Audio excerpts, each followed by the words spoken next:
जो incoming board है, जो आने वाला बोर्ड है 2021 का जो एग्ज़ाम होने वाला है इसमें फरवरी में, तो इस फरवरी के लिए हम कुछ इंपॉर्टेंट क्वेश्चंस को हम लोग देखेंगे। आप देखिए, बहुत ही इंपॉर्टेंट है।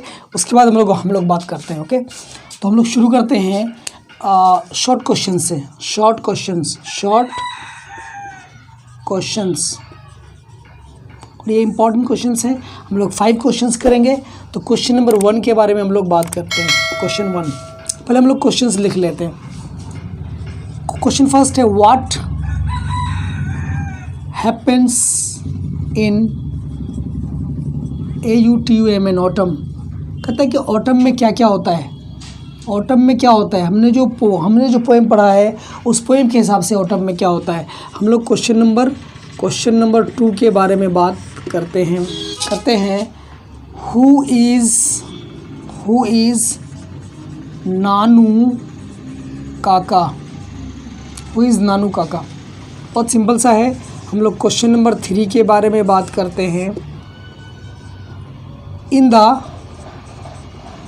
रिच अर्थ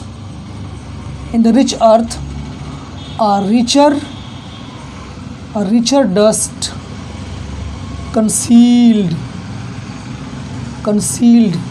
explain। क्वेश्चन कह रहा है कि in the rich earth a richer dust concealed, इसका आपको एक्सप्लेनेशन करना है कि आखिर ये लिया कहाँ से गया है और ये कह क्या रहा है।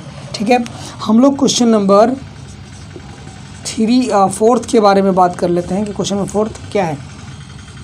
Why do books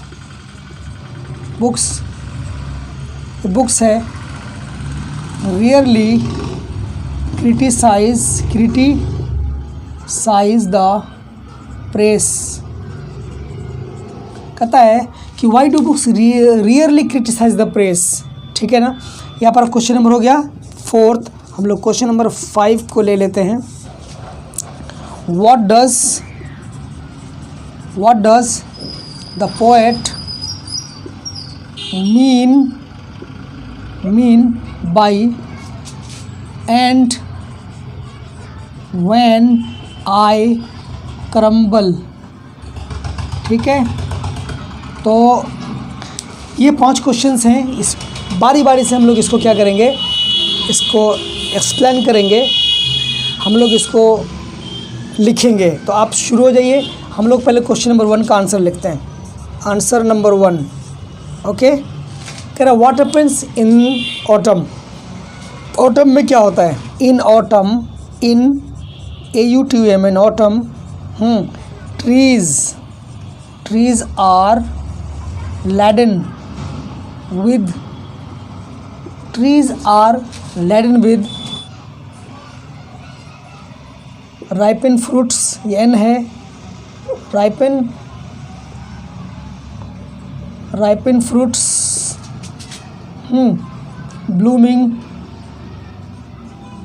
blooming flowers and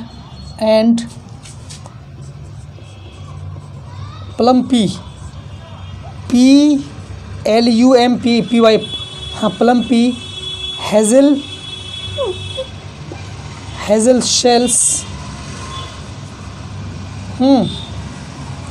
with sweet kernels, यार है sweet kernels। birds chirp, CHIR पे chirp and enjoy the sweetness of the season। ये आपका पहले जो क्वेश्चन है उसका आंसर होता है। इसे आप अच्छा ले सकते हैं, बट ये ठीक है। कहते कि ऑटम में क्या क्या होता है। तो हम बोल रहे हैं कि ऑटम में trees are laden with ripen fruits.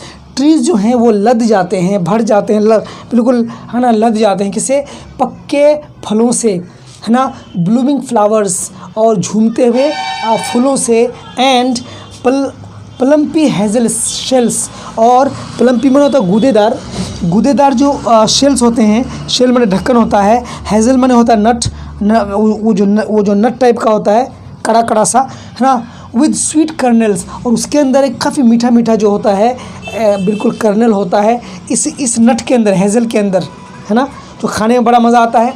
किस सीज़न में ये होता है? ये ऑटम में होता है। बर्ड्स चर्प, बर्ड्स जो होते हैं वो जो चिड़िया और पक्षी होते हैं वो क्या करते हैं? चर्प करते हैं, चहचहाते हैं, एंजॉय करते हैं, आनंद उठाते हैं किस चीज़ का?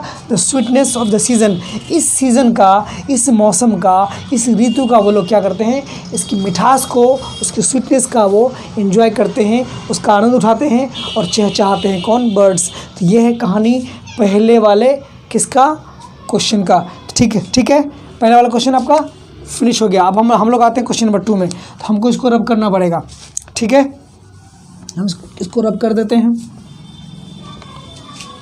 चलिए हम लोग अब बात करते हैं क्वेश्चन आंसर नंबर 2 का। हम इस 2 का, हु इज़ नानू काका, कहते हैं कि नानू काका कौन है? नानू काका, तो हम लोग लिखेंगे नानू Kaka is the bold, and लगाएंगे, एंड डेयरिंग माने साहसी, बोल्ड माने हिम्मत वाला, बोल्ड एंड डेयरिंग कैरेक्टर पात्र है from a pinch of snuff by Manohar Malgaonkar. Okay, he is always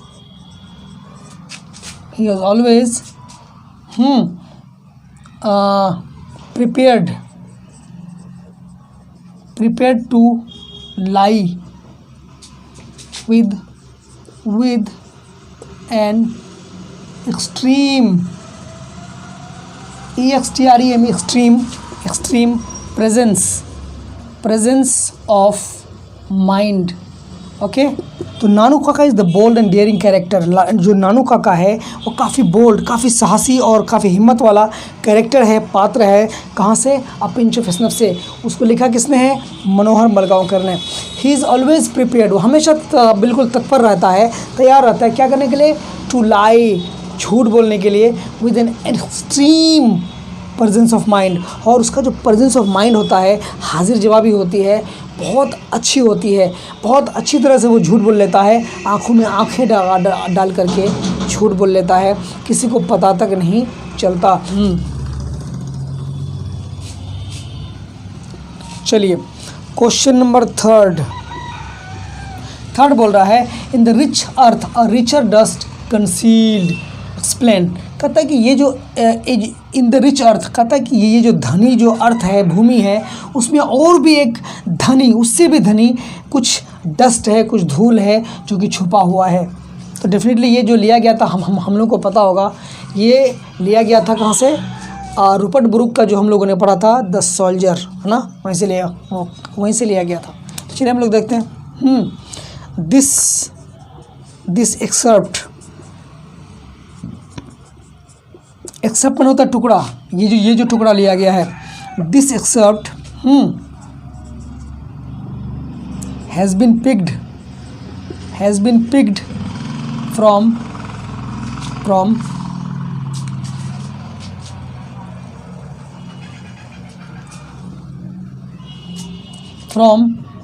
the famous poem by Rupert Brooke, है ना। कौन सा पोएम था? The soldier,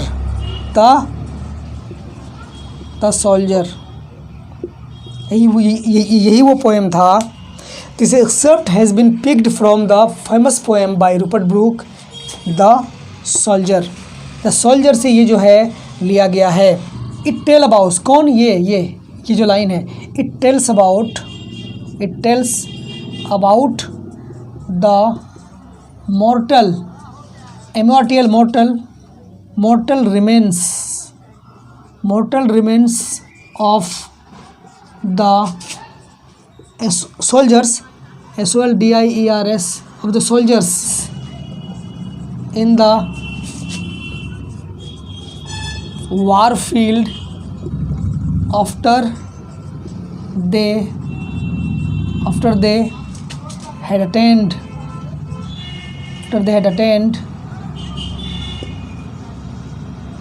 martyrdom।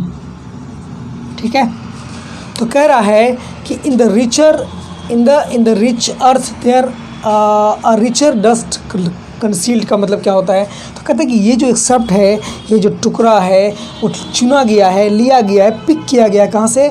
Famous poem से, जो काफ़ी प्रसिद्ध पोएम है किसका? रूपर्ट ब्रूक का, जो कि द सोल्जर है। It tells about the मॉर्टल remains. ये जो लाइन है वो किसके बारे में बात कर रहा है? मॉर्टल रिमेन्स के बारे में, मतलब मृत शरीर के बारे में बात कर रहा है। किसका? सोल्जर्स का, सिपाहियों का जो मृत शरीर है उसके बारे में बात कर रहा है। इन वारफील्ड, जो कि है ना युद्ध भूमि में या फिर रणभूमि में या मैदान जंग में वो लोग है ना after they had attend martyrdom, मतलब जब वो लोग शहादत प्राप्त कर चुके थे उसके बाद जो उनकी बॉडीज़, उनके जो मॉर्टल रिमेन्स, उनके जो मानव शरीर जो है ना उनकी जो लाशें हैं वो जो गिरी हुई थी ज़मीन पर, भूमि पर, कहता है कि वो जो लाशें गिरी थी वो उससे भी ज़्यादा प्रेशियस थी। वो जो तभी बोल रहा है ना रिच अर्थ, कहता है कि वो जो धनी ज़मीन है, धनी जो भूमि है उसमें रिचर डस्ट कंसील्ड, कहते हैं उससे भी ज़्यादा रिच, उससे भी ज़्यादा समृद्ध जो डस्ट है वो छुपा हुआ था। डस्ट का मतलब होता है वही इनके क्या? मॉर्टल रिमेन्स। मॉर्टल रिमेन्स मतलब पार्थिव शरीर, जिसको हम लोग बोलते हैं, पार्थिव शरीर के बारे में बात कर रहे हैं। तो चलिए ये आपका थर्ड भी क्लियर हो गया। चलिए अब हम लोग बात करते हैं क्वेश्चन नंबर 4 के बारे में। तो हमको इसको क्या करना पड़ेगा? हमको रब करना पड़ेगा। हम इसको रब कर देते हैं। क्वेश्चन 4 के बारे में बात करते हैं, इसको रब कर देते हैं। चलिए क्वेश्चन 4 कह रहा है why do books rarely criticise the press. कहता क्यों ऐसा होता है कि ये जो किताबें हैं, पुस्तक है, ये जो प्रेस का जो है क्रिटिसाइज़ कम करता है, उसकी आलोचना कम करता है, रियरली करता है, कभी कभी करता है ना। Books rarely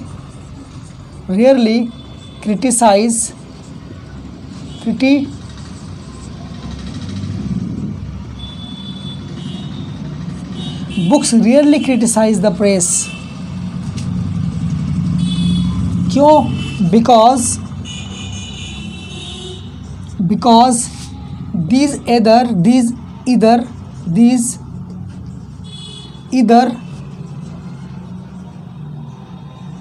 remain unnoticed,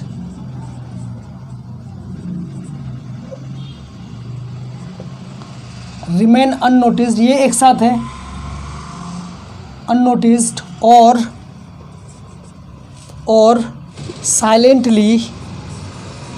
silently ignore the readers। onus मतलब जिम्मेदारी, responsibility lies on the shoulders of the press। कहना कि जिम्मेदारी जो प्रेस है उसके कंधों पर है। Press to protect the values of democracy. Democracy ये कह रहा था why do books really criticise the press. कहता क्यों ऐसा होता है कि किताबें जो हैं वो रियरली, मुश्किल से ही है ना, कभी कभी प्रेस को क्रिटिसाइज़ कर पाती है। तो बुक्स रियरली क्रिटिसाइज, हाँ ये सही है कि किताबें जो हैं कभी कभी प्रेस का क्रिटिसाइज़ करती है, मीडिया का, बिकॉज क्योंकि दीज ईदर रिमेन अननोटिस्ड, क्योंकि ये जो किताबें हैं या तो वो क्या रहती हैं, अननोटिस्ड हैं, अनदेखा रहती हैं, हर कोई इसको पढ़ता नहीं है, या साइलेंटली इग्नोर, या फिर चुपचाप वो क्या करते थे, इग्नोर कर देते हैं, वो है ना, नज़रअंदाज कर देते हैं द रीडर्स, इनके रीडर्स को, ठीक है ना।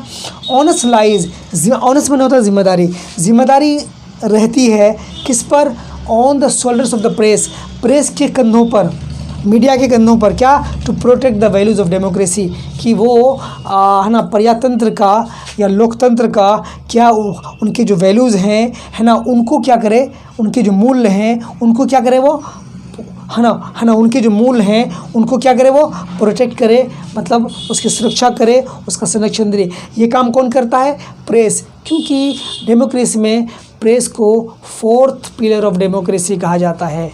क्लियर है। तो चलिए ये आपका क्वेश्चन नंबर 4 क्लियर हो गया, तो हम लोग इसको टिक लगा देते हैं, क्वेश्चन नंबर 4 ख़त्म हो गया।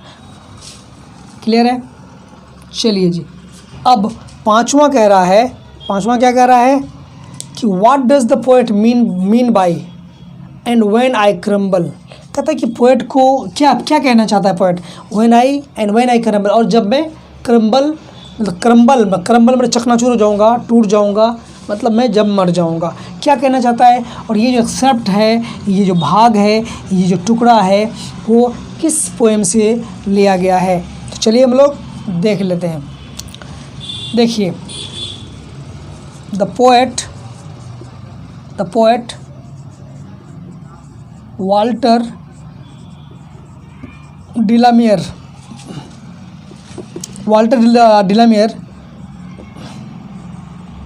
in his poem An Epitaph, कौन सा पोएम था उनका, An Epitaph, tells about a beautiful, BEAUTI है ना, beautiful lady of the west country, of the, कहाँ की थी वो, west country, who is now dead and she will not be remembered by anyone after the poet dies. यही कहना चाहता है वो कि जब वो मर जाएगा कौन, पोएट, तो उसको याद करने वाला फिर कोई नहीं होगा। अब मैं आपको समझाता हूँ। कहता है what does the poet mean by and when I crumble.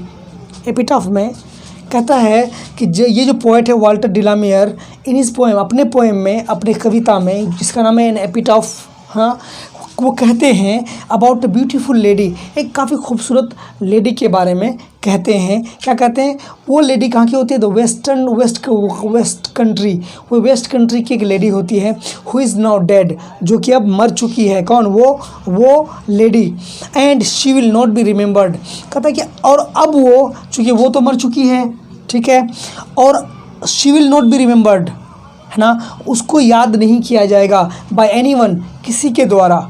क्यों, आफ्टर द पोएट डाइज, जब पोएट मर जाएगा, तो चूँकि उसको जानने वाला सिर्फ पोएट ही है, जब वो पोएट मर जाएगा, जब वो क्रम्बल कर जाएगा, ख़त्म हो जाएगा, तो फिर उसकी यादें उसी के साथ चली जाएगी और उसको फिर कोई दोबारा कोई याद करने वाला नहीं रहेगा। इसलिए पोएट कहता है कि जब मैं मर जाऊंगा, जब मैं क्रम्बल कर जाऊंगा, तो फिर इस ब्यूटीफुल लेडी को कोई याद करने वाला नहीं रहेगा।